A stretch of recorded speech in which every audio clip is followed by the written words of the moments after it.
In this unit, I decided to make a few videos to go over the AP style questions that are in your on your worksheet 5. So I decided to go over one page at a time, so this is going to be 5 videos, I think, but that way it won't be too much for you guys to get through. Okay, so I'm going to start with on page 1 here. These are all problems that I got from AP Classroom. Some of them I changed a little bit, but they're all very AP style questions. Alrighty, so let's take a look at number 1 here. They give us f and g. For what values of x is f equal to g? Well, if they want me to give the values of x where f is equal to g, I need to set f equal to g. Makes sense to me. So I have 4 to the 5x minus 1, and that must equal 8 to the x over 4. Well, what I notice about 4 and 8 is that they are both powers of 2. So I'm going to change 4 to 2 squared, and I'm going to change 8 to 2 cubed. Now I have both powers of both bases of 2. So let's clean up that exponent. When you have a power to a power, you multiply powers.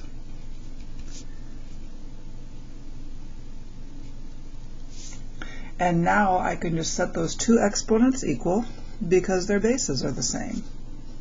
If the bases are the same, the powers have to be equal.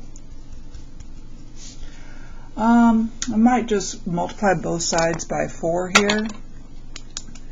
Not a great fan of fractions, so when I can, I will get rid of them. So I'll have 40x minus 8 is 3x. So subtract 3x on both sides and add 8 on both sides, and we get x is 8 divided by 37.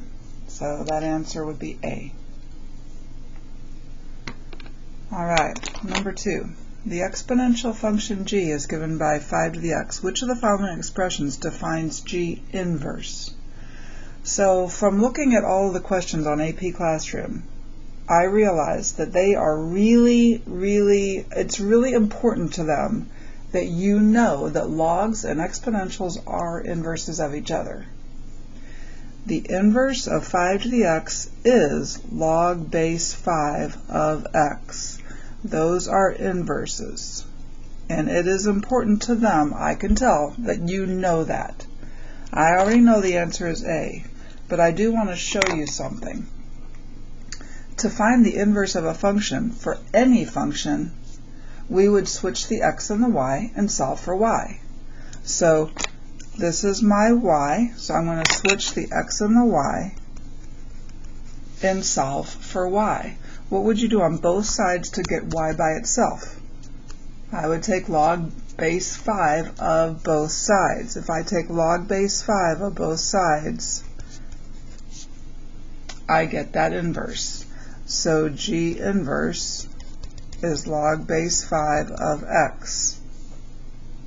It would be great, though, if you knew it immediately. Alright, number 3. Here they give us f, and it is a very complicated log. Which of the following is an expression for f inverse? Okay, this one is not so easy just to do what we did up here in number 2. What I would do is do it, quote, the long way. I'm going to switch the x and the y. This is y. I'm going to switch the x and the y and solve for y. So I'm switching the x's and the y's, and I'm going to solve for y. To get y by itself here, I would first 2 to both sides. If I 2 to both sides, I get just the argument in here is log base 3 of y. I'm still trying to get y by itself, so what are you going to do to both sides now? I'm going to 3 to both sides. And I get that the argument here, y, is equal to 3 to the 2 to the x. 3 to the 2 to the x, and that is answer choice B. Okay, number 4.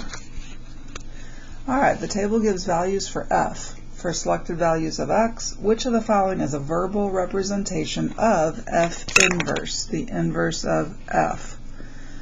I hope you're seeing the pattern here. They really want you to know that exponentials and logs are inverses of each other. Okay, when x is 1, f is 2. When x is 2, f is 4. When x is 3, x is 8. When x is 3, f is 8. 4, f is 16. This is increasing exponentially. And it's kind of a, hopefully you see the pattern there. The equation for f would be 2 to the x. When x is 1, I have 2. When x is 2, I have 4. When x is 3, I have 8, etc. So the inverse that they're asking for is log base 2 of x. So not exponential, logarithmic. Okay, what is increasing by 1 every time the output double? Okay, so let's see.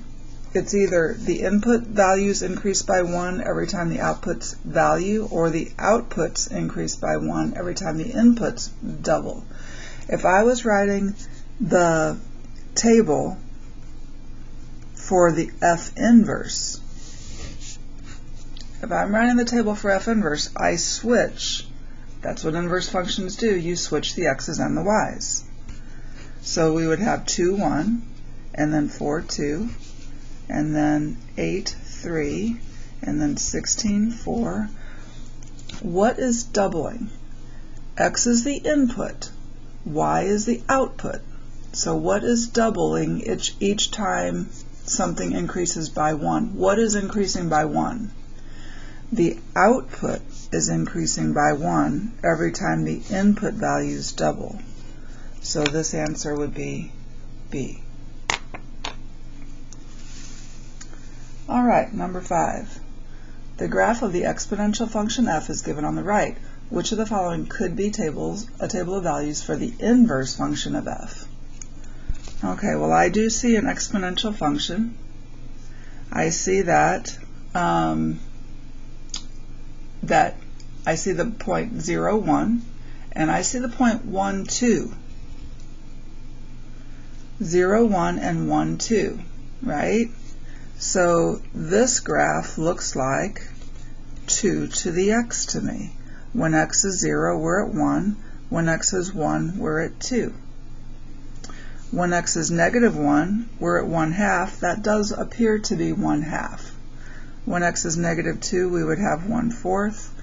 That's reasonable to see from the graph. I don't know for sure, but it's reasonable. So f is 2 to the x. So what would f inverse be? F inverse would be log base 2 of x. So which of these is log base 2 of x? Okay, well, all right. I do know that the output of f inverse. So when the output here is 2, I should have 2 squared here. Yeah. Let me ask you this. If I was doing it the other way around, x and f of x. When x, and I'm talking about f now, when x is 5, what would f be? What would 2 to the x be? Well, that would be 32. When x is 2, what would 2 to the x be? That would be 4.